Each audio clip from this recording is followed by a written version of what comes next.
palabra rompió mis cadenas.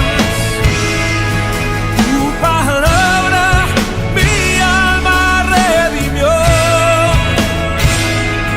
Cielo y tierra pasarán, mas tú fiel permanecerás. Libre soy, libre soy. Estamos llegando al fin de año, otro fin de año, 21, 22, no digo más. Muchos años de finalizaciones, muchos años de ciclos que terminan, que concluyen. Pero fíjense una cosa muy interesante. Diciembre es un mes al que generalmente llegamos exhaustos, llegamos cansados, decimos, ya no puedo más, quiero un descanso. Se acumularon 11 meses y medio de una serie de cosas, entonces estoy cansado, llegamos francamente exhaustos.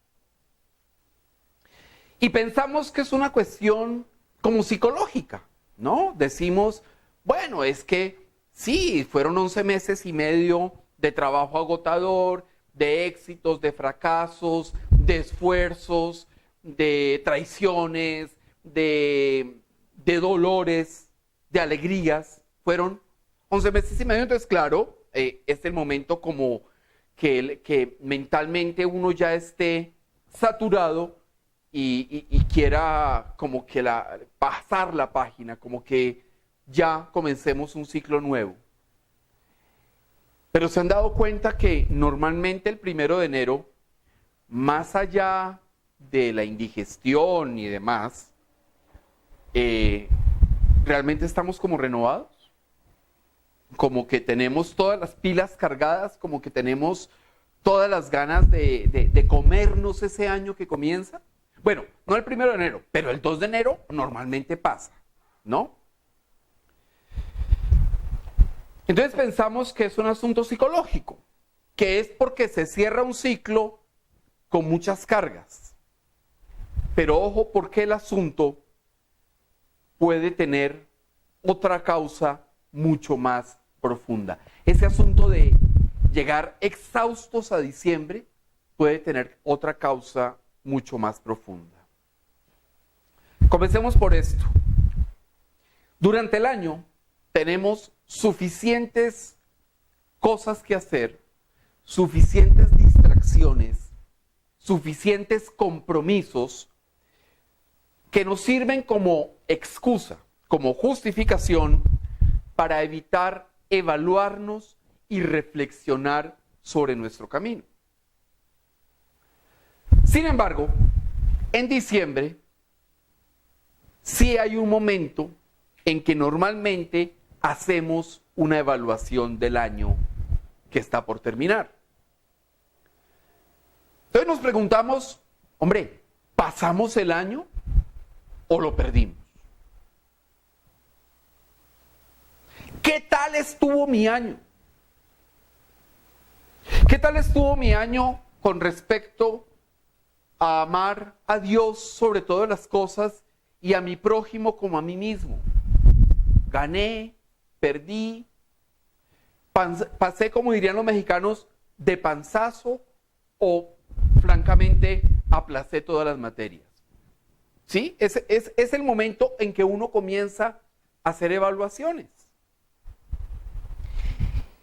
Y esas preguntas que acabo de mencionar son simples, pero las respuestas a veces son alegres y a veces son dolorosas. Normalmente están los dos, se combinan.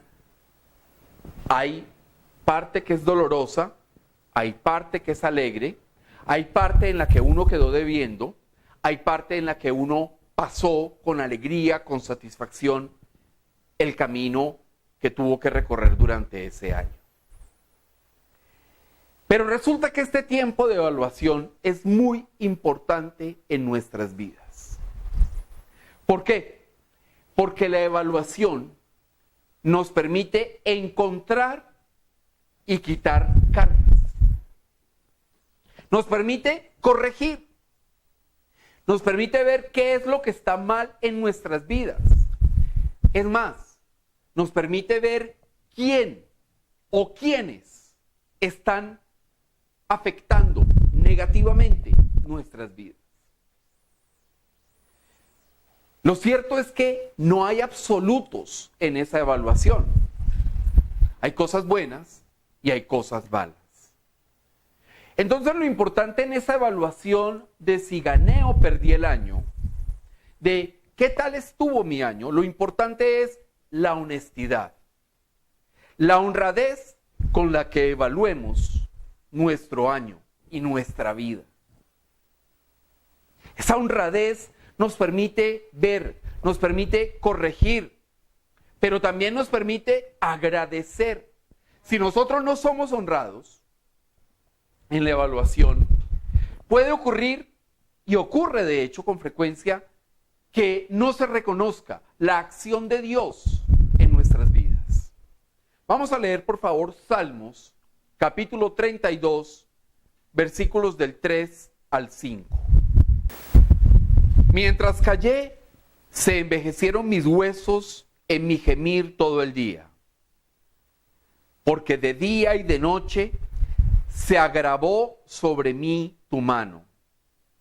Se volvió mi verdor en sequedades de verano. Mi pecado te declaré y no encubrí mi iniquidad. Dije, confesaré mis transgresiones a Jehová, y tú perdonaste la maldad de mi pecado. Miren, estos versículos del Salmo resultan bien interesantes sobre la evaluación. El salmista lo que está diciendo es, mire, mientras yo me callé, mientras me hice el tonto con mis cargas, dice, me envejecí, gemí todo el día. Y además dice, de día y de noche se agravó sobre mí tu mano. O sea, la carga, el peso de la conciencia era cada vez más pesado.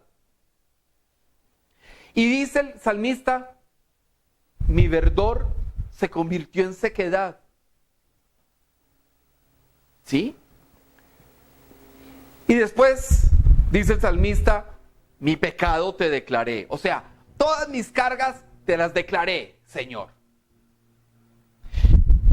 Y no encubrí mi iniquidad, es decir, fue honrado, fue honesto. ¿Por qué voy a ocultarle a Dios lo bueno, lo malo y lo feo cuando Dios ha visto lo bueno, lo malo y lo feo de mi comportamiento? Y lo sabe mejor que yo porque Él sabe cuál va a ser mi comportamiento hasta el día en que me encuentre con Él. Entonces, ¿para qué ocultarlo? El salmista coge y abre el corazón, abre la mente y le declara y le confiesa sus iniquidades. Y entonces el salmista dice, yo confesé, dije, voy a confesar mis transgresiones, mis pecados, mis errores ante Dios. Y después de confesar, dice, tú perdonaste la maldad de mi pecado. Yo puedo imaginarme al salmista todo el año pasando de largo, ¿no? Es que tengo una guerra que librar, tengo una muchacha que conquistar, tengo papeles que firmar, tengo que hacer oficio, se me olvidó coser tal cosa, no, es que tengo un parcial, es que tengo que pasar la hoja de vida a tal parte, o sea, muchas ocupaciones. El salmista todo el año pudo estar muy ocupado, haciendo cosas ocupadísimo, sin tiempo para meditar, es decir, sin tiempo para evaluar y reflexionar. Y lo imagino haciéndole el quite a eso de evaluar la vida. No, mire, me voy de rumba y me tomo un par de vinos y ya eso como que calma la necesidad de evaluar y de reflexionar. El salmista dice en un primer momento que guardó silencio sobre sus pecados. Todos hemos guardado silencio sobre nuestros pecados. No digo que se los digamos a los demás. Es que hemos guardado silencio de nuestros pecados ante Dios y ante nosotros mismos. ¿Sí? Y entonces el salmista, por callarse, envejeció y se le acabaron las fuerzas. Cuando uno va caminando y si uno lleva 5 maletas, 2 morrales, caminar se hace mucho más difícil, ¿no es verdad? Hasta que llega un momento en que uno no puede caminar más, porque está tan cargado que termina exhausto.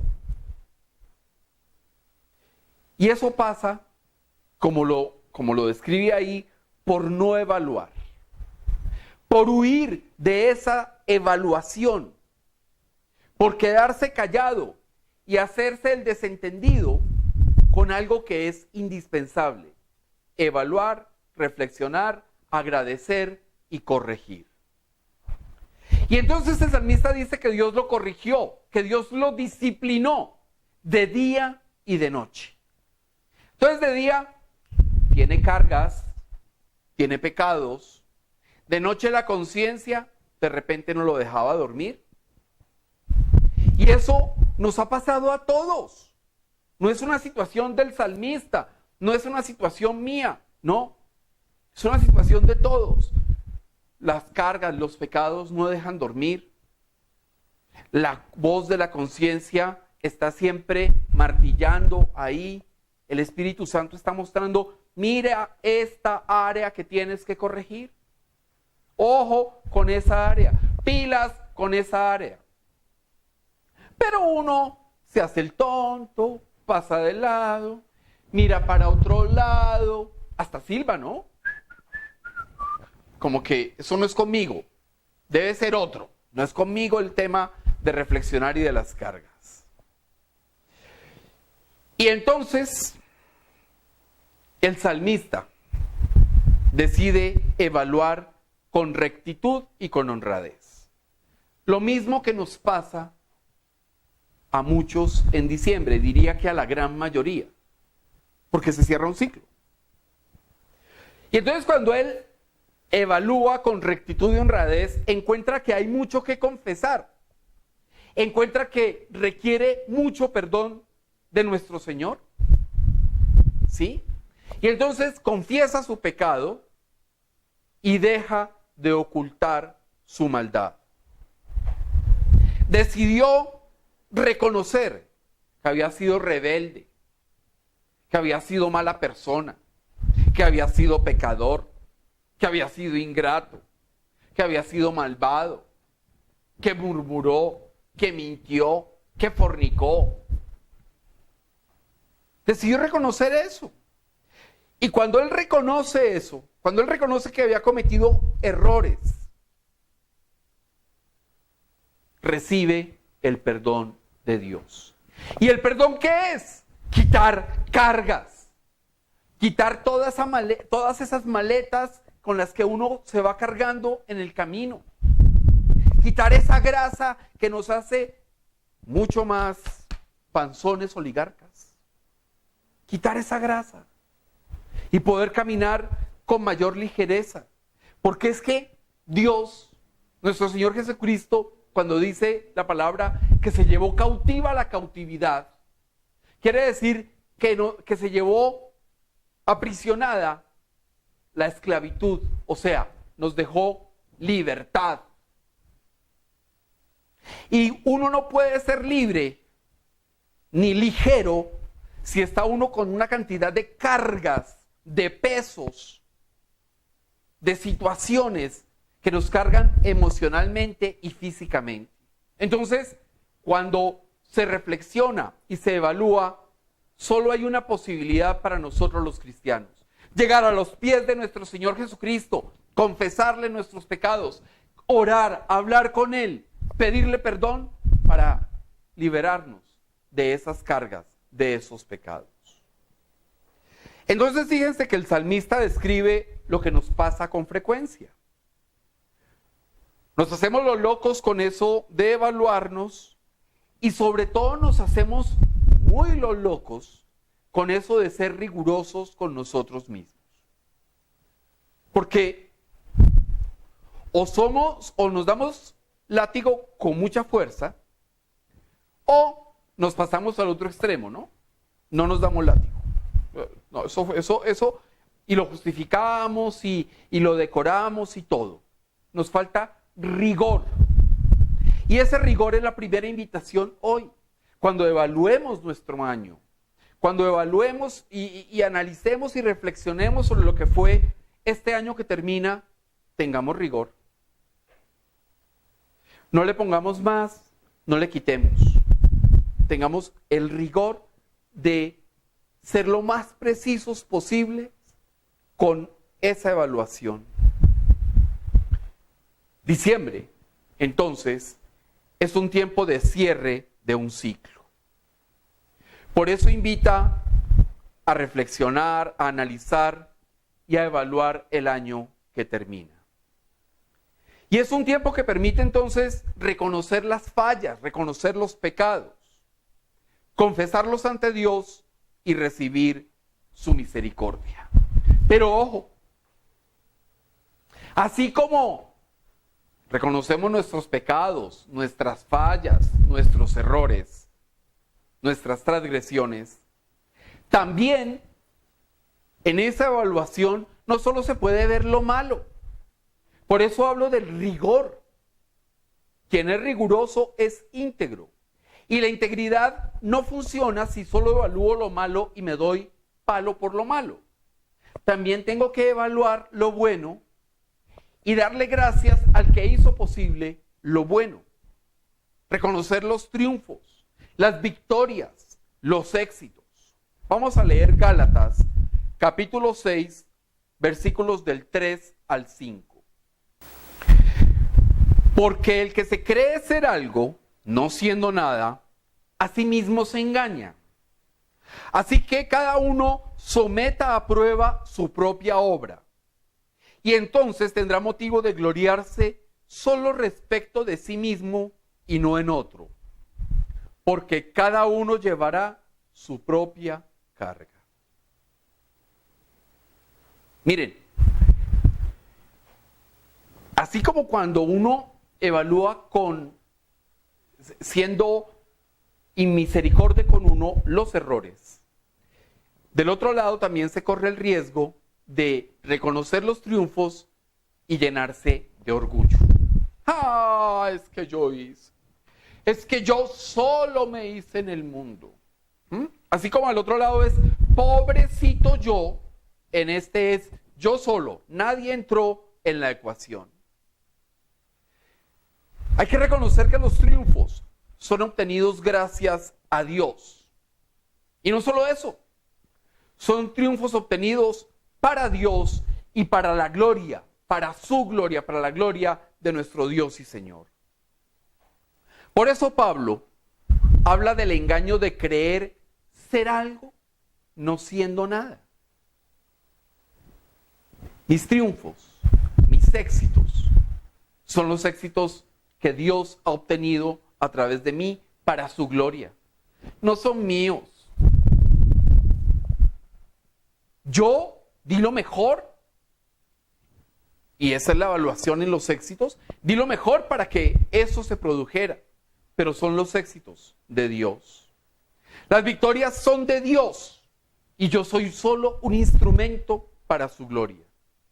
Entonces estas victorias no son mías. Yo las reconozco, las disfruto, pero nada más. No salgo, es que yo sí tuve esa victoria y usted no fue capaz de tener esa victoria. Pero esa persona a la que yo estoy señalando que no fue capaz de tener esa victoria, seguro tuvo otras victorias en las que yo fui ampliamente derrotado, en las que quedé sepultado. Pablo también dice que hay que someter a prueba nuestra conducta. Someter a prueba es evaluar, analizar cómo me comporté, a quiénes insulté, a quiénes agredí, de quiénes murmuré, con quiénes fui hipócrita, a quiénes traicioné. Hay que evaluar eso. Hay que someter a prueba nuestra conducta. Y en la parte que es buena nuestra conducta, uno puede sentirse satisfecho de esas acciones. El abrazo que le di a fulano de tal o a X persona. El bálsamo que apliqué sobre el dolor de X persona. La compañía que le di a esta otra persona. La ayuda que le brindé a X o Y. Todo eso puede hacerlo uno sentir satisfecho. ¿Y satisfecho por qué? Porque Dios se siente complacido de que hayamos emprendido esas acciones. Pero ojo, que esa satisfacción no nos lleve nunca a compararnos con los demás. Porque nadie conoce las cargas, las dificultades. Nadie sabe la sed, nadie sabe las falencias, nadie sabe las experiencias que ha tenido otra persona para fracasar en esa área de su vida. Nosotros simplemente medio conocemos lo que vemos, nada más. Pablo finalmente dice que cada uno es responsable ante Dios de su propia conducta. Somos responsables de nuestra propia conducta. Somos responsables de las fallas que hayamos tenido en nuestra palabra. Somos responsables de haberle fallado a nuestros amigos. Somos responsables de haber incumplido nuestras promesas. Somos responsables de eso. También. Entonces, en este pasaje la invitación a evaluarnos es clara y contundente. Pero fijémonos mejor, que Pablo en este pasaje de Gálatas no habla de los pecados ni de los errores. Solo se concentra en los éxitos, en las victorias, en los triunfos. Pablo invita a la verdadera humildad, es decir, a reconocer a Dios por encima de todo. Y luego, el apóstol dice que la satisfacción por lo bueno es importante. Claro, si yo evalúo mi conducta y veo que mi conducta es pésima en todas las áreas, pues no voy a estar satisfecho, no voy a sentirme bien conmigo mismo. Si yo evalúo y soy honesto y soy riguroso y tengo integridad y encuentro que hay conductas que han sido buenas, benévolas, benéficas para mí y para otros, pues eso es importante porque me motiva. Es como el combustible que Dios ha puesto ahí para motivarnos y avanzar. En síntesis, Pablo pide reflexión sobre lo positivo, pide reflexión sobre lo bueno. Y eso es lo que también podemos hacer en diciembre. La palabra clave es análisis, autocrítica de lo malo y autocrítica de lo bueno. Porque muchas veces nos podemos quedar en que hicimos algo bueno, pero no lo suficientemente bueno. Análisis de lo que hemos hecho y también análisis de lo que nos ha pasado. Esto también es importante, lo que nos ha pasado, las situaciones que hemos vivido en nuestra cotidianidad, no de nuestras acciones, no de los triunfos o fracasos, sino de los ataques, pero también de las bendiciones, de la gente agradable, de la gente solidaria que ha estado a nuestro alrededor. Y eso es importante porque nos lleva a dos cosas: a la gratitud y a la manera positiva o negativa como vemos lo que Dios nos da. Si nosotros analizamos la gente que nos ha bendecido este año, entonces le damos gracias a Dios. Hey Dios, has puesto personas para que nos den bálsamo.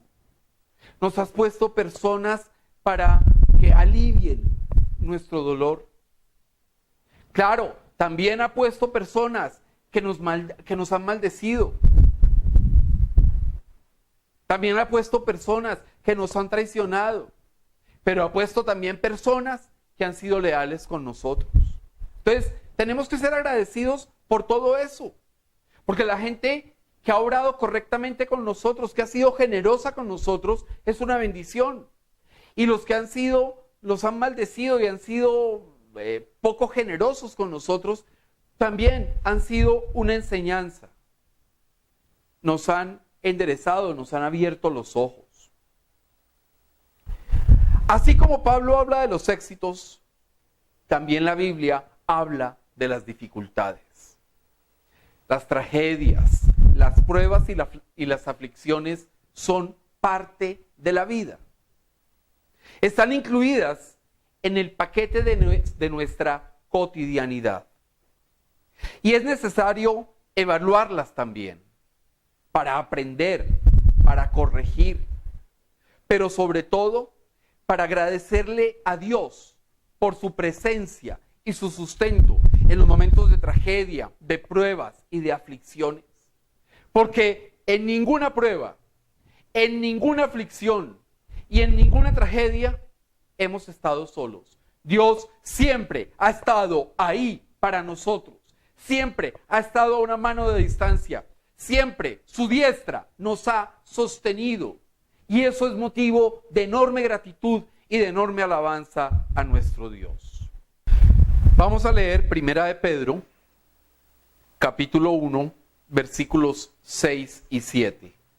En lo cual vosotros os alegráis, aunque ahora por un poco de tiempo, si es necesario, tengáis que ser afligidos en diversas pruebas, para que sometida a prueba vuestra fe, mucho más preciosa que el oro, el cual, aunque perecedero se prueba con fuego, sea hallada en alabanza, gloria y honra cuando sea manifestado Jesucristo.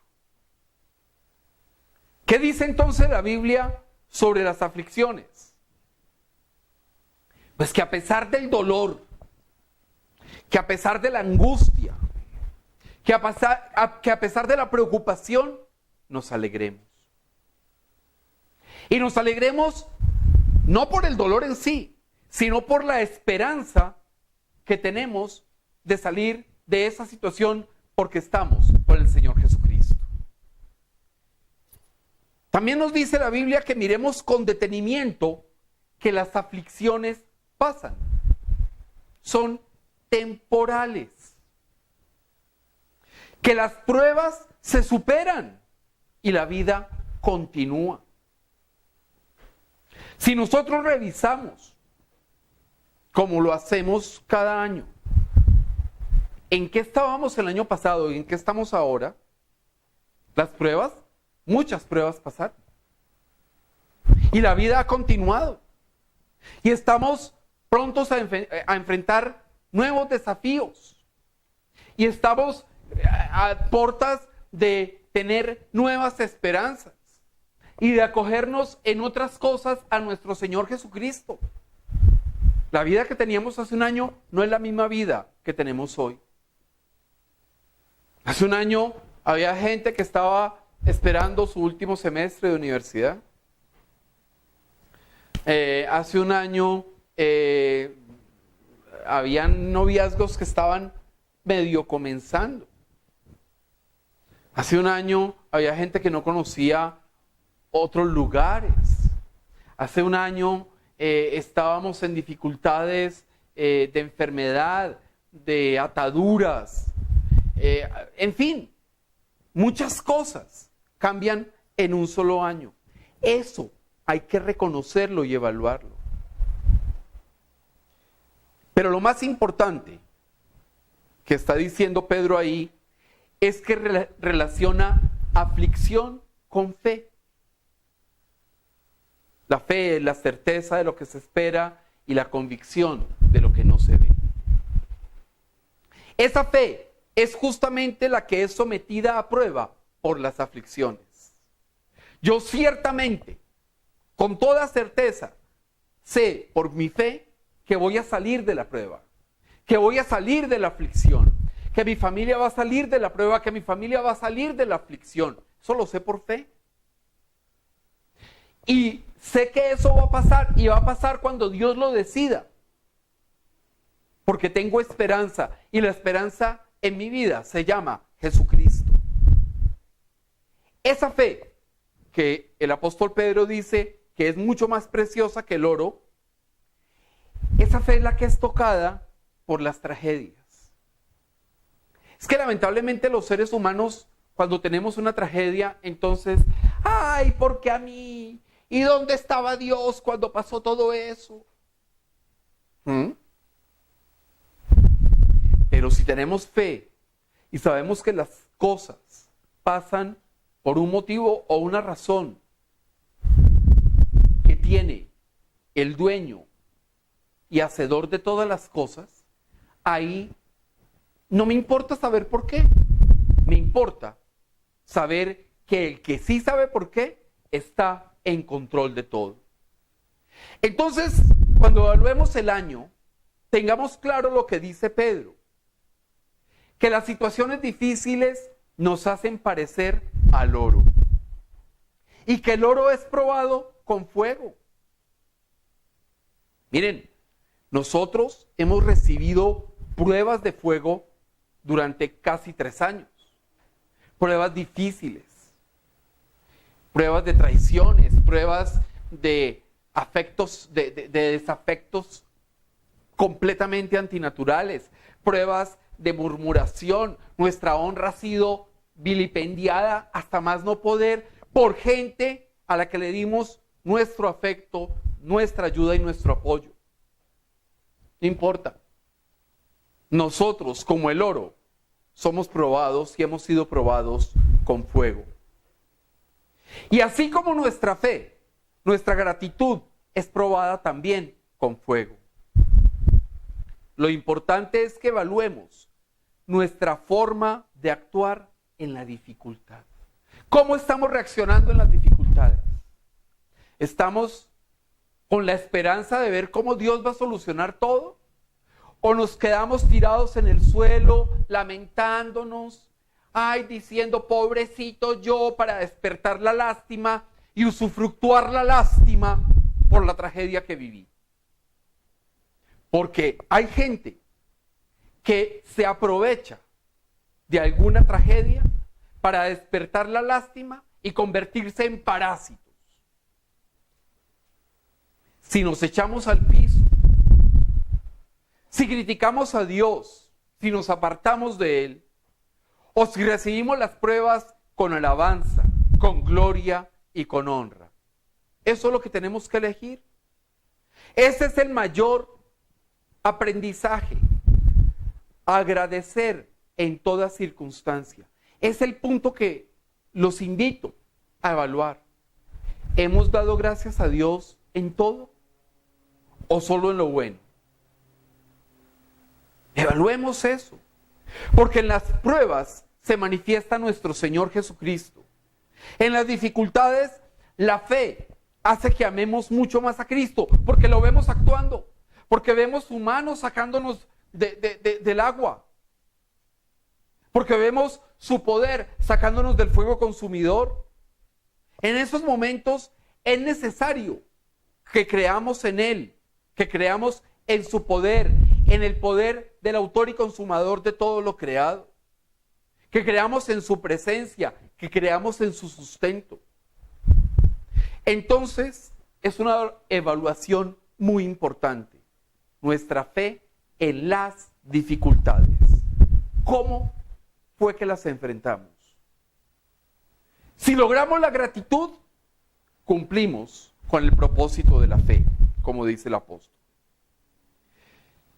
Si no alabamos y dimos gloria a Dios en esos momentos, miremos cómo enderezamos el camino y aprendamos que en las dificultades agradecemos, en las dificultades alabamos y en las dificultades honramos a Dios Todopoderoso.